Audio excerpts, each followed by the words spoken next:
भगवान कृष्ण की सुंदर कहानियाँ। जय श्री कृष्ण दोस्तों, आज हम आपके लिए लाए हैं भगवान कृष्ण की सुंदर कहानियाँ।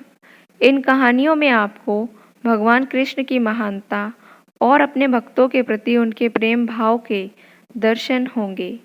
इन कृष्ण कहानियों में कुछ कहानियाँ काफ़ी रोचक हैं, जैसे कि कृष्ण भगवान के पास हमेशा रहने वाली बांसुरी की अनोखी कहानी।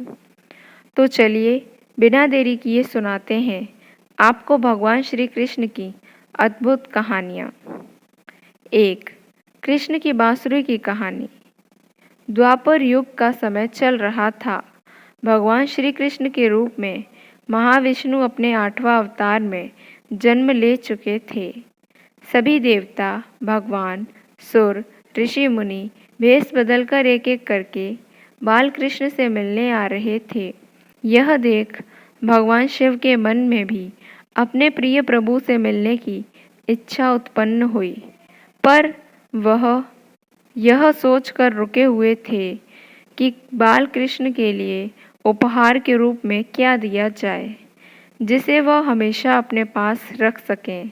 तब शिवजी को याद आया कि उनके पास महान ऋषि दधीचि की वज्र की अस्थि हड्डी रखी हुई है। ऋषि दधीचि वह ऋषि हैं जिन्होंने राक्षस एवं असुरों के संहार के लिए अपनी आत्मा त्याग कर अपनी वज्र की हड्डियां देवताओं को दान दी थीं, जिससे ऋषि विश्वकर्मा ने कुछ हथियार बनाए थे। उस बची हुई एक हड्डी को तराश कर भगवान शिवजी ने एक अत्यंत सुंदर बांसुरी बनाई। फिर जब वह बालक भगवान कृष्ण से मिले तब उन्होंने वही बांसुरी उन्हें भेंट कर दी। वो सुंदर भेंट कृष्ण भगवान को बहुत पसंद आई। शिव और कृष्ण भगवान के बीच स्नेह देखकर उस दिन देवताओं ने भगवान कृष्ण को बांसुरी वाला नाम से गौरवान्वित किया। इसी बांसुरी को ही कृष्ण भगवान ने अपने अवतार काल के अधिकतम समय हमेशा अपने साथ रखा। तो यह थी कृष्ण की बांसुरी की कहानी। आइए अब आपको बताते हैं भगवान श्री कृष्ण के सिर दर्द की कहानी। द्वापर युग में घटित कृष्ण और राधा की कहानियाँ कौन नहीं जानता। उस वक्त देवताओं में यह चर्चा थी कि राधा ही भगवान कृष्ण की सबसे बड़ी भक्त है, पर इस बात से एक व्यक्ति सहमत नहीं थे और वह थे नारद मुनि। वह अपने आप को ही भगवान कृष्ण का सबसे बड़ा भक्त मानते थे, पर देवताओं में राधा रानी के विषय में चर्चा सुनकर उन्हें जलन महसूस होने लगी थी। नारद मुनि के स्वभाव से भगवान कृष्ण भी अच्छी तरह अवगत थे। एक दिन नारद मुनि कृष्ण भगवान से मिलने द्वारकापुरी गए थे। उन्हें आता देख भगवान श्री कृष्ण अपना सिर पकड़कर बैठ गए। मुनिवर ने उन्हें देखते ही पूछा, क्या हुआ प्रभु, आप यूं सिर पकड़कर क्यों बैठे हैं? उस पर द्वारकाधीश ने उत्तर दिया, मुनिवर आज हमें सिर में बहुत पीड़ा हो रही है। नारद बोले, तो प्रभु इस पीड़ा को मिटाने का क्या कोई उपाय है? कृष्ण ने कहा, हाँ उपाय तो है। अगर मेरा सबसे बड़ा भक्त अपने चरण धोकर उसका चरण अमृत मुझे पिलाएगा तो मेरा सिर दर्द पल भर में ठीक हो जाएगा।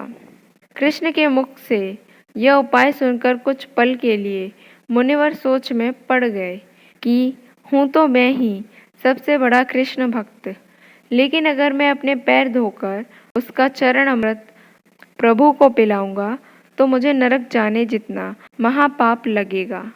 परंतु राधा को भी तो सब कृष्ण का बड़ा भक्त मानते हैं।